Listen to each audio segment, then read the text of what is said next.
Welcome to the inaugural session of Beauty, Art, Belonging, and the Neuroscience of Place. I'm Dr. Devora Newmark, here with my colleague Stephanie Acker. As co-founders of Home Ground Lab, we are delighted to be co-hosting this three-part series with Clark University's Integration and Belonging Hub. Thank you to Professor Anita Fabos, convener of the Integration and Belonging Hub, for making this series possible and for connecting us with our respondent today, Professor Catherine Brun from the Center for Lebanese Studies. We're also thrilled that Stephanie Luce, Country Program Manager for UN-Habitat Afghanistan, will share her field experience. A few housekeeping notes to start. This webinar is being recorded and you will receive the link afterwards. You've joined in listen-only mode. The chat has been disabled. However, if you have any questions during the session, please do drop them in the Q&A box. You're welcome to submit anonymously if you like, and you can upvote questions from other participants that you'd like us to address.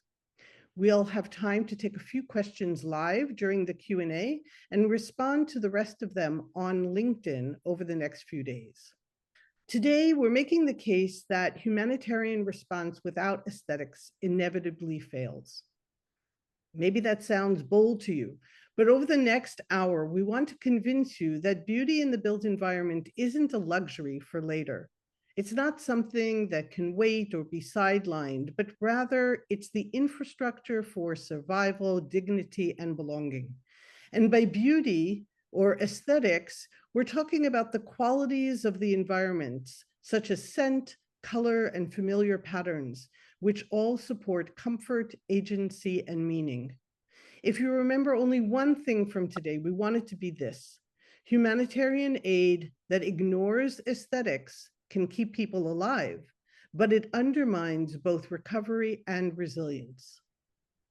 So before we go any further, we'd love to know who is in the room, as we know people are joining from different backgrounds. So there's going to be a poll that appears on your screen now or momentarily. And if you could just answer that, if you could choose the number 1, if you largely work or your interests largely fall into humanitarian response or displacement. If you could select the second option, if you fall more in maybe to an architecture, design, or aesthetics category. And the last one, if maybe neither of those fits, but you're just interested in one of these topics, this will help us just be able to serve you better and plan future webinars, and it's helpful to know who is all here.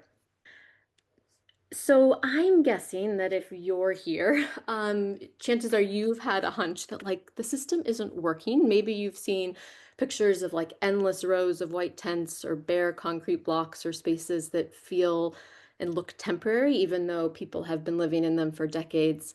Or it's possible, it seems like we have at least a third of you who work in humanitarian response. Maybe you work in the field and you're just daunted by the growing numbers of people who are displaced and the ever increasing lack of funds. And I'm guessing you've thought, this can't be enough. And you're right, that is a suspicion we share and think it is correct, that something critical has been left out. And I am guessing that you've also dreamed of like, what if we did things differently? Could aid create places that people could really heal, belong, and thrive and not just survive? And so if that is your dream, you are not alone. So our goal. So we want to connect the dots between beauty and survival. And so if you're coming from, if that third of you who's coming from a humanitarian or development background, you're going to see why aesthetics can't be treated as optional. And if you're coming more from a design or architecture background, you're going to learn how displaced communities are already using beauty as a tool of resistance and transformation. And if this is all new to you, that is great. You're going to leave with an understanding that beauty is actually infrastructure, and humanitarian response that leaves it out isn't as effective. So between Devor and I, we bring over 40 years of experience working on displacement from different angles: policy, research, community-based programs, and emergency response. But what connects us, and I'm guessing connects us with you, is the same driving question of how can we move beyond mere survival, and what role does beauty have in that? So our own journeys have led us to the same discovery that again and again, across countries, across crises, we have seen people who are displaced using beauty to make life out of loss. That's why we've started Homeground Lab to prove that beauty isn't just this side story, it's the story. So let's take a quick look at the context of displacement. Currently, we know that there are more than 120 million people worldwide displaced. That's a staggering number, almost impossible to comprehend. In response, the UN and other actors work towards what's called durable solutions, but the reality is somewhat stark. Only 1% of displaced people can actually access them each year. The result is that temporary housing becomes long-term shelter, sometimes for decades. For example, tents designed to last 12 months often are used on average for 17 years. This means that people can end up living much of their lives in environments never meant to be home. But here's what's remarkable. Even in those bare and temporary conditions, beauty always seems to find a way in. People plant gardens, they paint walls, they hang fabrics. Why does this keep happening? This is where both lived experience and neuroscience converge. Neuroaesthetics, or the study of how aesthetic experiences shape the brain, the body, and behavior, it shows that beauty is not a luxury, it's actually survival. So let's take a look at three places, three different crises that demonstrate this. Through these examples, you'll see how beauty plays a crucial role in three important ways.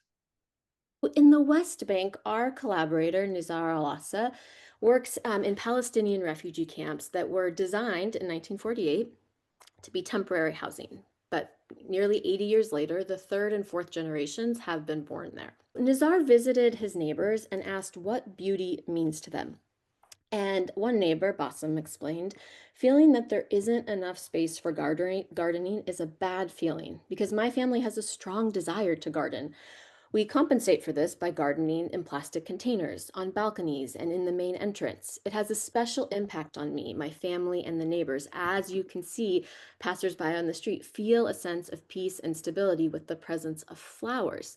Caring for these flowers also occupies us positively. So Bossam's longing for land or gardening actually becomes this creative way to resist his current circumstances and ends up having benefits well beyond making the front of his house look better. And so I'm wondering if you've ever had something really hard happen and you can't find the words to express it. In the case of displacement, how do you put words to losing a home or a homeland?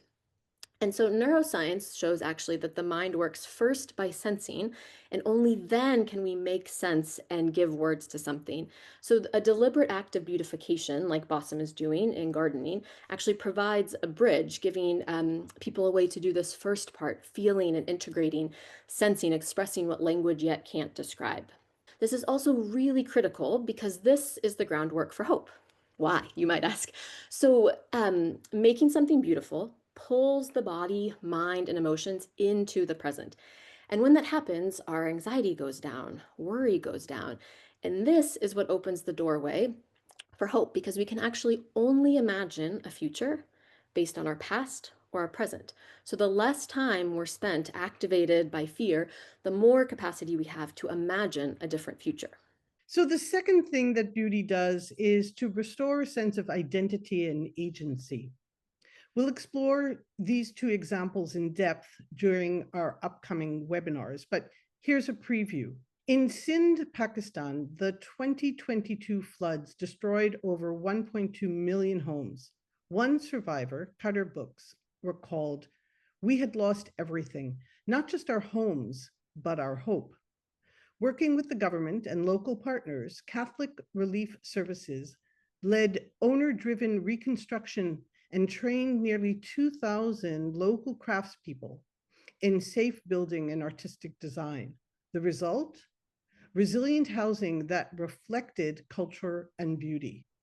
Mason Raza Muhammad who built 25 of the homes using these techniques, said, "The training gave us the tools to work smarter and safer. We didn't just get our walls back, we got our dignity." When people create beauty together, it anchors memories, it preserves identities, and restores the power to act, not just for those who create it, but also for the generations to follow. Literary scholar Marion Hirsch developed the concept of post-memory to describe how children and grandchildren of Holocaust survivors inherit collective trauma through stories, silences, and everyday practices. But memory can carry more than trauma. My research found that what's transmitted can also be resilience, creativity, and even pride. Families who have been displaced don't just inherit loss, they can also transmit positive post memories through acts of beautification, painting familiar patterns on new walls, arranging colors and objects that heighten the sense of feeling at home. Through beauty, they pass forward the connections to the homes they left behind. And this sustains identity and belonging across generations. The act of creating beauty shows what philosopher Susan Breeson says about healing. It happens when survivors move from what has been done to me as their narrative to what I have done and can do, from a passive submission to an active affirmation. And crucially, Breeson argues that this shift becomes even more effective when accompanied by being heard and seen as a survivor.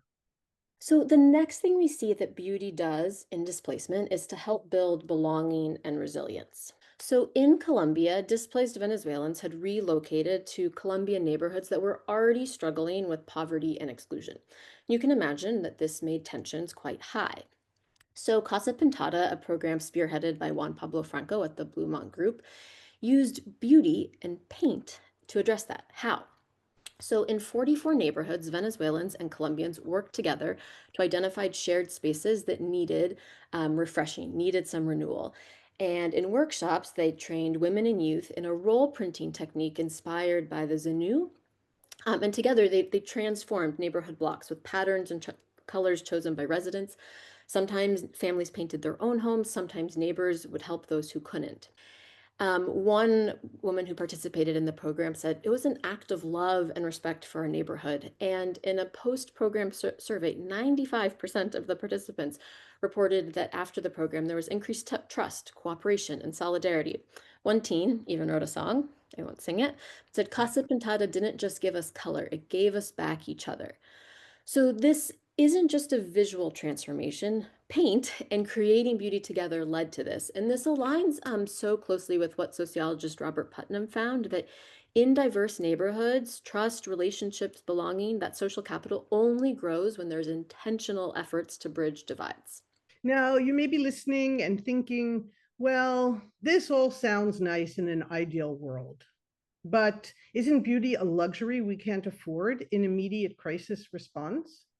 No, is our answer. Beauty isn't just for later, it matters from day one. Research shows that light, color, and sound, for example, can have immediate reduction of stress and support psychological safety in crisis. In reception centers, flood shelters, or bombed cities, integrating aesthetics early prevents trauma and builds resilience from the start. Disaster recovery has evolved from bouncing back to bouncing forward. The quality of our surroundings shape long-term healing. Speed matters, but so do active participation in cultural expression. So there's not one type of beauty that we're arguing for. And crucially, when we postpone beauty until later stages of response, we miss vital windows for healing during the acute crisis phase, when environments profoundly shape recovery. A second concern might be, but isn't this just a Band-Aid to make bad environments better? Doesn't it ignore the need for policy change? We agree that everyone should have a dignified place to live and belong with full rights and protections. But given how minimal durable solutions are and how long displacement tends to last, Shouldn't we do whatever we can to ensure that time in temporary so-called shelter is therapeutic and restorative? Shouldn't we ensure that it provides people access to dignity and agency to move forward rather than further inflicting prolonged trauma? And finally, a question that we often get: if refugees are already creating beauty, do humanitarian organizations even have a role? And our answer is a resounding yes. The creativity that we see shows what works. Now imagine the potential if we intentionally invested in and amplified those efforts. Sometimes it takes mega dollars, and sometimes it takes a handful of rose plants. Both matter. So, oftentimes, when people think about what refugees need, the answer can really oscillate between immediate basic needs, food, water, tents, or really big scale legal change, a permanent, durable solution. But here's what we hope the evidence from neuroscience and lived experience make undeniable, that without beauty, survival isn't complete. Because food, water, shelter, they keep the body alive, right? But beauty keeps the person alive. Beauty restores memory and identity. It affirms culture across generations. It builds belonging where it was shattered, and it creates the groundwork for hope. And hope is what makes rebuilding possible. So when systems treat beauty as optional, they fail to meet the full measure of human need. And refugee communities are proving every day that beauty is not an afterthought. It's a strategy for how they're surviving. And so that is why our argument is that humanitarian response without aesthetics fails, not just morally, but just practically. Without beauty, aid doesn't work the way it's meant to, but with beauty, it can. So we're going to transition away and we'll take the slides off for now and just summarize. We've shown you 3 cases from around the world. And now we really want to turn to someone who has seen this play out on the ground. Let me introduce you to Stephanie Luce, who has served as the country program manager, head of office for the UN-Habitat Afghanistan since October 2024. With over 25 years of professional experience in different countries, including urban crisis and development settings, she strongly advocates for a humanitarian development nexus. The UN Habitat has been implementing projects in Afghanistan for more than 30 years, applying people-centered, community-driven, and area-based approaches. Following Stephanie, Professor Catherine Brun will respond to both these presentations. Dr. Brun is Deputy Director at the Center for Lebanese Studies, an independent research institute located between Beirut, Lebanon, and Cambridge, UK. A human geographer, her research interests concern the ethics, politics, and philosophy of humanitarianism through the lens of forced migration and conflict, young people, education, housing, and home. Stephanie, first over to you. Thank you very much. I'm Stephanie Luz, as said, and I'm the head of the country program in Afghanistan for UN-Habitat. If I would be in the same room with all of you, I would probably ask you to raise your hand who's ever been to Afghanistan or what you know about Afghanistan apart from the ban of girls going to school. Well, there is quite a lot to know. Oops, let me see if it works. Afghanistan, as of today, of course, many of you have heard of the political situation, which is that we've had the Taliban take over in 2021, which led to many restrictions, specifically for women and girls. Also, we're in a country context at the moment where clearly, well, no country apart from Russia has actually recognized Afghanistan and the government. But there is what we're seeing an increasing engagement with the neighboring countries. There is quite a lot of political power dynamics within the Taliban, and what many of you might know, that of course the country's been facing a huge brain drain. So many people who could leave did actually leave the country, which leaves those who are still in the country in a dire context. Nearly half of the population are classified as in need, and the main needs which is very, like, of course, suitable for this seminar. The main needs include shelter, but also, food, health, livelihood opportunities. There's a huge rural-urban divide, so livelihoods in rural areas actually go down because of climate change. I'll come to that, but also because some of the livelihoods have just been cut. In this case, it was rather positive move because it's reducing the opium production in Afghanistan for women, but also for youth. There's not a lot of opportunity for employment. And clearly, you've already said that, Deborah. Afghanistan is one of the countries that faced up to 48% of cuts in the last year of humanitarian aid. The country is also hit by climate change. I think we're ranging around the, among the top 10. So we have lots of crises, including floods, droughts, earthquakes, you name it. Afghanistan is facing them all. And specifically in urban areas, we're facing a huge water crisis. And many of you might have read that Kabul, with its 6 million inhabitants, will be the first major city in the world to have no more access to groundwater by 2030, which means in about 4 years. So there's also a lot of regional dynamics, but let me skip this. What I'm actually going to show you is, of course, some of the environment, and I'll go through those slides fast because we want to come to the case for beauty, while at the moment what I will be sharing with you is actually how the country actually looks like, just to give you an impression what we're speaking about. So you have informal settlements because many people move to, urban areas or are displaced, including from neighboring countries. You have urban areas that sort of expand to whatever space there's available.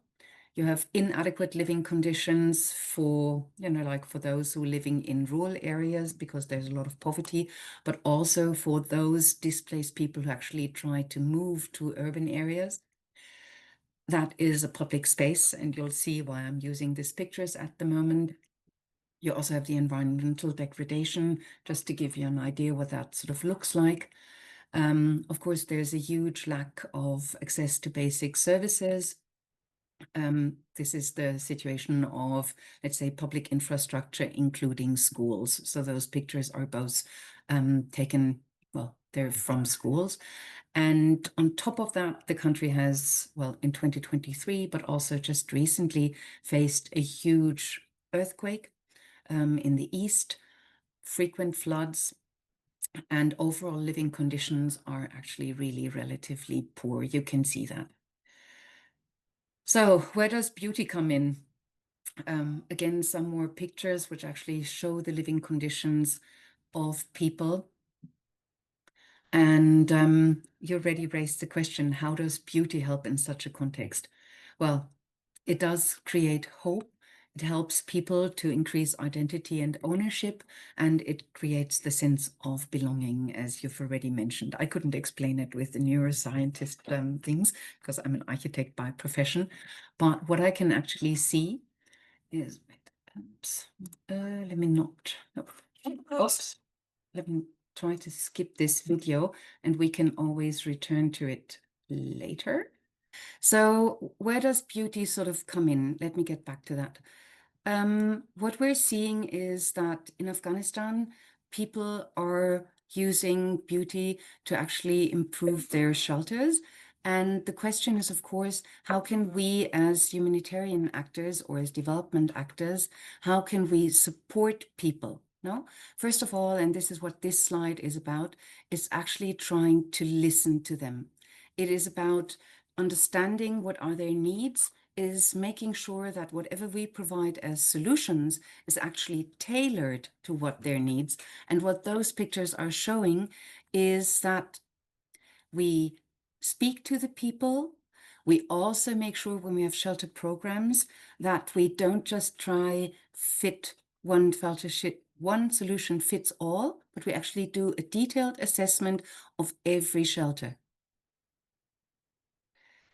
Then the second part is about helping people to create their own shelters and making it clear that, first of all, they're the first ones who are deciding how their houses should look like. That is the question of identity, but also making sure that they are the ones who are actually rebuilding their shelters so that they take the sense of ownership and they can, first of all, create them as they want to, but they can also increase their ownership by rebuilding them.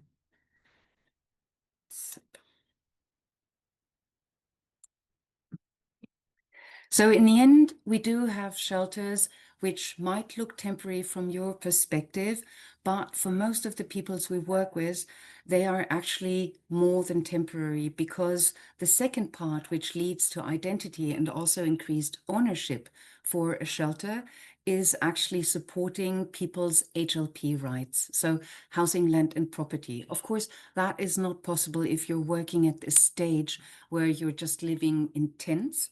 But as soon as you're working on, let's say, shelters which are transitional shelters, but also if you're supporting people who have maybe created their own shelters already, which are just not in an adequate sort of condition, by supporting their housing, land and property rights, people will invest in their own shelters because they feel secure, because they feel it's their home. And that's the first step. And I mean, already this map shows what people do. They create a space that they like with the materials they like, but also, with the colors they like. Here's another example. Those are shelters which we've repaired. And the moment you turn around, people turn them into spaces like how they live. They use colors, they use different materials, they use carpets, they use like cushions, they use curtains, everything to make a shelter their home. So UN-Habitat's approaches, as I said, is to really make sure that we listen to people and that we work with the communities to really understand what the needs are. And then what we also do, and this is maybe also where the humanitarian actors contribute very much, we understand climate change considerations. That means we actually make sure that shelters are not built, specifically those who are a bit longer than temporary, that shelters are built in areas where they're not at risk for the next, like flood or for the next sort of landslide. That is our contribution. We also make sure that there's gender sensitive community services which complement the shelters, because for us it is also important that shelter is one element for building resilience. But even if you have a nice shelter, you do need the community services to make a place your home. And you also need the public space around where you live to make it your home. And then that means for us as an agency that we always foster multi-sectoral approaches. So that includes a home, it includes the environment right outside people's home, which is public space, which are streets, but also it includes the access to services. And then, in longer term, that goes to other sectors as well. And for our responses, we apply an area-based approach because we do believe a response should never be just for returnees or just for IDPs or just for displaced people when they live in neighborhoods where people have the same level of vulnerability. So we should actually work together. And I love the example from Colombia, where people actually feel they are a community and it's their space. So that for us is really important. So I'm coming back to this picture because it's one of my favorite projects which we implemented in Afghanistan in the last 2 years. So this is a public space. And with a little investment, this is what we could actually manage to do with it. And while this space actually, of course, is not usable, this space is used for the communities, and it also helps to improve the local economy. It is gender sensitive because this little corner, I don't know if you can see that, that is a place where women who are actually banned from public spaces can also go out, as you can see. And I think I'm really proud of my team for having done that. Our team is a group of architects and urban planners. And so already the beauty in this design, and you can also see little flower pots here. Flower pots are over there at the end. It does something to the community. It really has created a place where people can gather. And it also includes the flood resilience, because even if you don't see it, there's a now flood channel which helps to protect the environment. What we also do is, whenever we do any sort of reconstruction, we try to make sure through colors, but also, through adequate rebuilding, we improve, we build back better after an earthquake. We try to create, through nicely designed spaces, from just, and this is on the left side, this is really, for me, the big difference. On the left side, this is a water tower, a water project, which provides water. It's more than humanitarian water, but it is still like the basic services. While on the right side, you can actually see how our team tried to create a space for the communities, for the females in this case, to make it a space where people can actually gather. So in addition to a humanitarian response where you provide water, in whatever case, to communities, by creating a space for people and making it a beautiful space, you actually do something for the social cohesion. And the same is in this example, where you can actually, through very small interventions, you can create a better space for people. And then, you've already mentioned it, greening areas, but also the use of color, the use of plants is something which really improves the environment. Let me stop here, and let me stop with, let's say, a very personal example. So this is where I live. I've been living in a container for the last year, and even I myself are trying very hard to make the space around me a bit more habitable. So this is my own little planting garden in front of my container. Thank you so much, Stephanie, and thank you as well for being able to share a little bit of your container garden. That is just so special, and all of the examples that you provide are really compelling. So we are going to ask you to type your questions for Stephanie Luz in the chat, and we're going to turn it over to Catherine now for your response. Please go ahead, Catherine. Thank you so much. And thank you so much for inviting me into this discussion. It's really, I'm so honored to be part of it. And also hello to old friends and colleagues among the participants. It's really nice to see your names. I'm speaking from Beirut today, and my work here really is trying to lift, I think, some of the discussions you have started, and I'm trying to kind of reflect back on some of the work that you have done, but also bring in maybe some of the work that I've done with our good colleague Anita Fabos, and maybe pose a few questions. I'll pose a few questions and I'll come back to the questions at the end. I must say that getting your presentations this weekend, I really had to kind of venture into the concept of beauty, which is not a concept that I had engaged with a lot at the kind of academic level.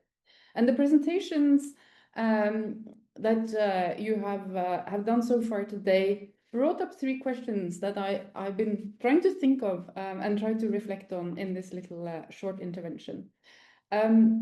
You have said quite a bit about it, but I still want to pose the question, what is beauty? I want to pose the question of whose beauty is it that we're talking about?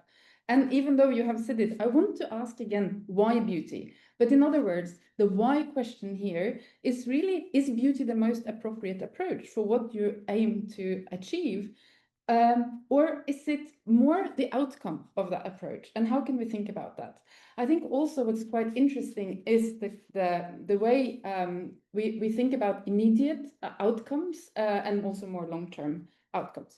So listening to your excellent presentations, I really found myself wondering, how do you define beauty?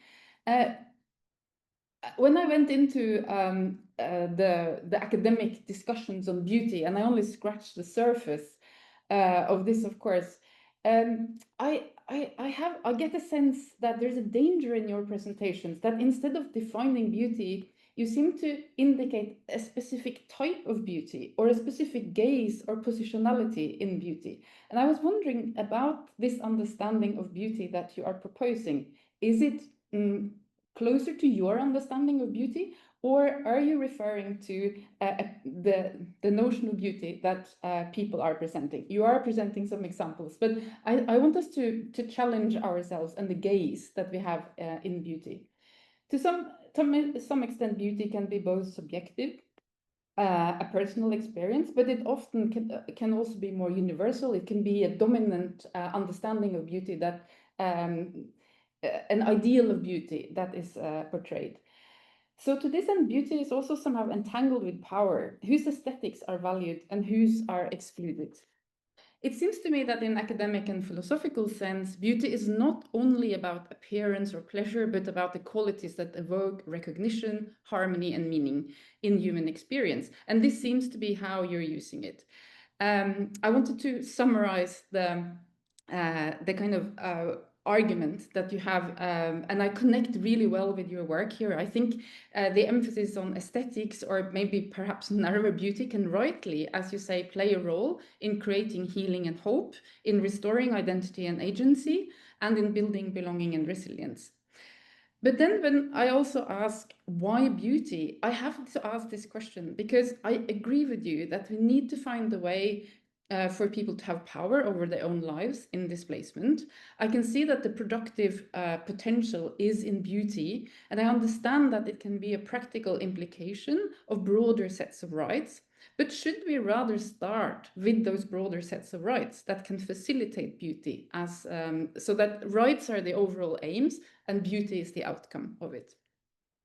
I share your interest in protracted displacement, and I've been concerned with the need for people to have an influence over their own lives, both in terms of the place of displacement, but also, as you say, more generally in their lives, both their present and their future. I think about this as both place-based rights and temporal rights in displacement. You state that your aim is aid that creates places where people could heal, belong, and thrive, not just survive. I see that as a really central question in your presentations. And following from that, we may want to ask, what would it take to do this? Will we achieve it through beauty? In Anita and my work, we have approached this question through homemaking, and what we call homework. Based on the feminist notion of home, such as found in Iris Marion Young's work and the feminist geopolitics, among other inspirations, we developed a multidimensional and relational framework for understanding home that we call constellations of home. The idea is that the constellations encompass understandings of power and positionalities, the needs for rights, membership, and everyday life, and that may help us to understand how to facilitate what we term homemaking. For us, we wanted to find ways of incorporating these structural conditions embedded in living with displacement. So I'm not arguing that home should replace the concept of beauty, but I would like to ask to what extent beauty as an approach can contribute to confront this structural violence and the power relations involved in displacement, and how that could contribute to change current aid to people living with displacement. So Stephanie, you have some really beautiful examples of how you're working on this concretely in the context of Afghanistan and listening to people, involving community, etc. But you also had the slide that you went very, very quickly over, which was about a girl saying she didn't want to go to a sewing course, she wanted the right to education. So how do we think about this particular challenge? As I said, I think beauty can be an outcome of a changed aid system, but how do we incorporate beauty as a way to also confront those structural violences that people live with? So again, to pose my three questions to open up for discussion at the end: what is beauty? Whose beauty is it that we're talking about? And why beauty? Or in other words, is beauty the most appropriate approach to achieve what we all want to achieve? Thank you very much.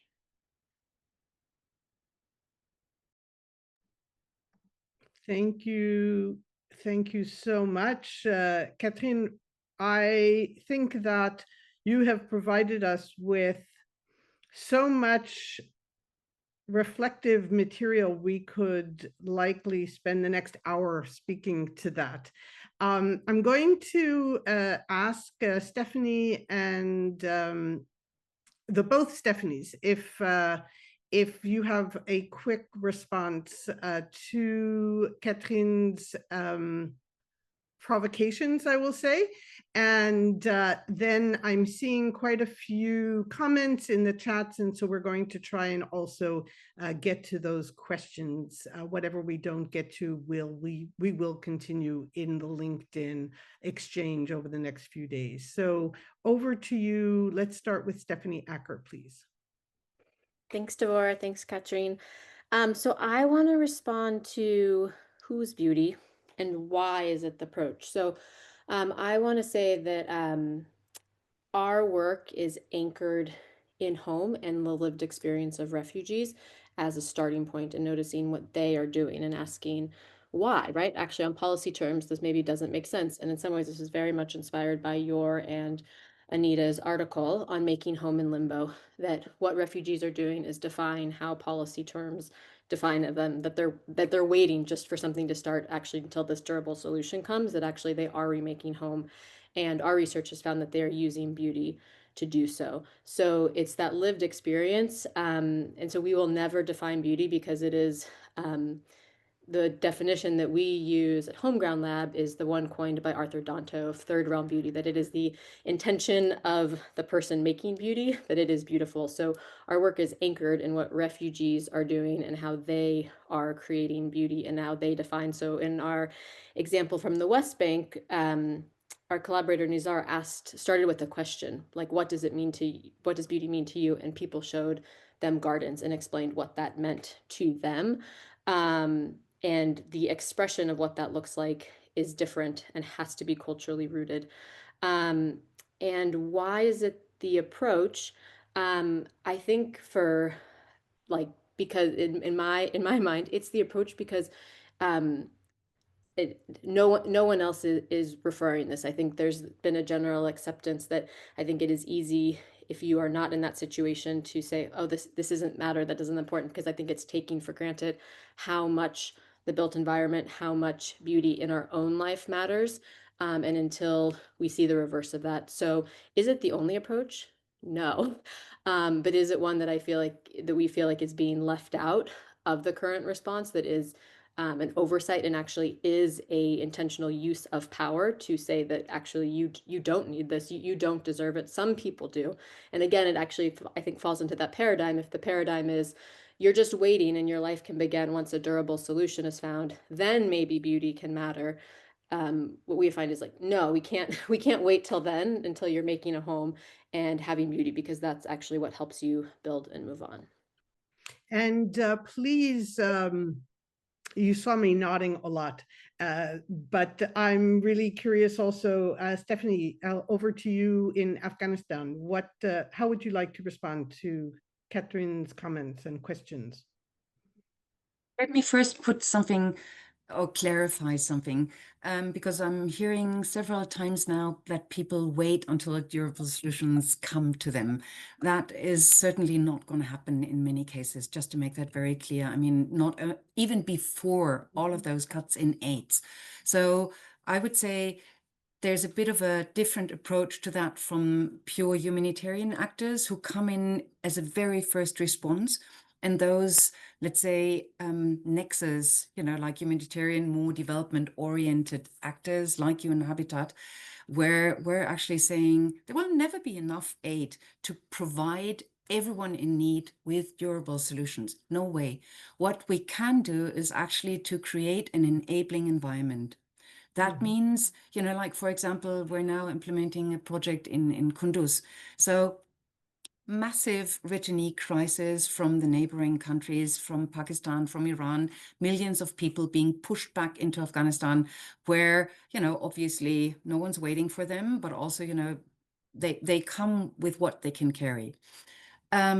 People don't have time to wait until humanitarian or development actors come and build a house, because like it'll be, I don't know, one house for, you know, like, I know, thousands of people who would actually need it. So they will start building their own houses. Our approach in many occasions is actually, okay, so they might be able to build a very temporary shelter.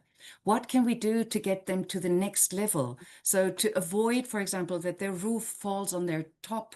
No, we might just, we might not have the money, or we rather spread the money to reach more people by saying, okay, you've already done this, which means you've invested on your own to build this house. What can we do to create a better enabling environment for you? No? That means we rather help them to repair or make things better, more stable, but also in many cases nicer than what they might be able to achieve. That means, for example, replacing windows which are by now plastic sheets through real windows with a real frame. You saw all of those, you know, and we also try to make sure, like, as I said before, not one fits all. Specifically, if you're in contexts where everybody builds their own shelter, if you just come with one standard window, it will not fit any of the houses. So already by listening to them, by taking the measurements, you create a better outcome and a nicer one, because that means you just have a window that fits to their houses. And I mean, for me, the beauty lies also, for example, in picking up construction methods, like in, you know, you remember the picture of the earthquake house, which I showed in the very beginning.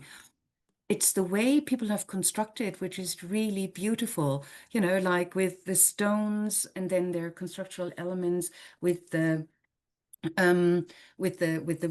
wood beams that make a house stable, no?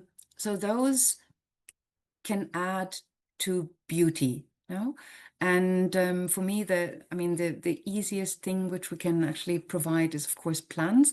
And I mean, Catherine, you said, you know, like I have the slide open, you know, where the girl says, I don't want to sue, I want to study. Yes. But also, of course, what we can do is make sure we cannot change, to be very honest. In many cases, humanitarian actors cannot change the political environment. So we cannot get girls back to school. What we can do is, for example, make sure that as many girls as possible learn in an environment where they feel safe, but also, and that can be done through school gardens, where they have activities which generate all those positive feelings, which have been described by, you know, by Deborah and Stephanie also, no? And that is tiny things. Sometimes it's a proper classroom, but it's also a school garden with trees, with shades, a tiny playground, something like this. And we're trying to also create an enabling environment in that direction. Let me stop here. Thank you so much. Thank you. So, Stephanie, you put something into the chat, which I'd like to ask you to put into the Q&A, so that, because people don't have access to the chat, if you could put that video link and the information in the work, I think that's going to answer quite a few of the questions that we're seeing in the chat, particularly from Tarek. Thank you so much for your comments and questions. And also beautiful comments across the board in terms of what people are taking away from this. I invite everybody to continue the conversation on LinkedIn. You'll see a link for our LinkedIn page for Homeground Lab. We're also inviting you to submit your story to the Beautiful Resistance campaign, which is showing how beautification and beauty helps people rebuild their lives. And we're also inviting you to support the 10 pilot projects that we are now fundraising for 10 refugee-led projects that prove beauty can rebuild communities. And there is a link there as well. And before I end, I just want to give you all the heads up to please save the dates for our next webinars, when we're actually going to hear directly from Minar, the engineer in Pakistan, and Juan Pablo, who has been leading the efforts in the Casa Pintada project in Colombia. Those links are in the chat as well. So I invite everybody to keep advancing this conversation. I'm so pleased to see how many people joined us today. Over the past hour, we've touched on what's possible when beauty is prioritized. Now it's time to make it standard practice, not an afterthought, but a core principle of dignified, just, and effective responses to displacement. Thank you all very much for being here. And don't forget in the last minute or two to add your questions so we can wrap them up and respond in LinkedIn. Any last words from any of you? I'm going to turn it over to the three of you for last comments. We have just about a minute or two left. So I'm going to start with you, Catherine. Okay, thank you so much. Yeah, I mean, I have worked a lot on this, and I totally agree with you that the agency that can, be facilitated through beauty is important. But I do deeply, and seeing this from Beirut, disagree that aid cannot change power relations. And really, I think this has been a lot of harm done. So I think there is a bigger conversation as well, but I'm not disagreeing with what you're saying and what beauty can do. That's not what I'm saying, but I'm also saying that there is a bigger story, and as an aid community, there is also a responsibility to think about that level. So I have to say that, seeing it from here. Thank you so much. Over to you, Stephanie Luz from Afghanistan. Well, maybe to reply, I might sound a bit frustrated on this last point you made, Catherine. That is because we've been fighting for 4 weeks now to get our female team members back into our offices, when even as UN, we struggled to do that. So this is why maybe let's say under the Taliban regime, we've hit different costs. But no worries. And yes, for beauty, I can just say, and I really hope that and this is for me, this has been great thinking and taking the conversation up forward. So we do have shelter projects going on, and I will definitely certainly speak with my teams to see if we cannot use additional tiny budget for giving people the opportunity to decide themselves what they want to make their, repaired houses, shelters a bit more beautiful. Because you've said it, no, it doesn't take a lot. So we'll definitely encourage our teams more to be more open. And I mean, also in donor conversations, I think this is also something that is important. And this is where your seminar is so important, because overall, many of the humanitarian development actors implement what, let's say, donors let us do. And I think it's also important that donors are aware that they can actually, with a small contribution on beauty or ownership, can actually have such an impact on the recovery and the mental health of people. So really, thank you for this seminar. Wonderful. Thank you so much. And we will continue the conversation, of course. And over to you, Stephanie Acker, for the last word.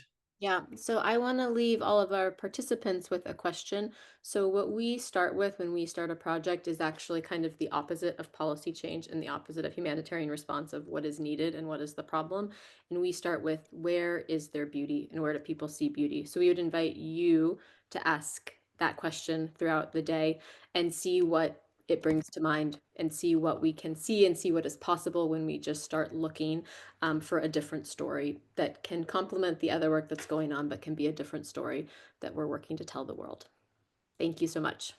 Thank you, and have a wonderful day, evening, night. We'll see you in the next time.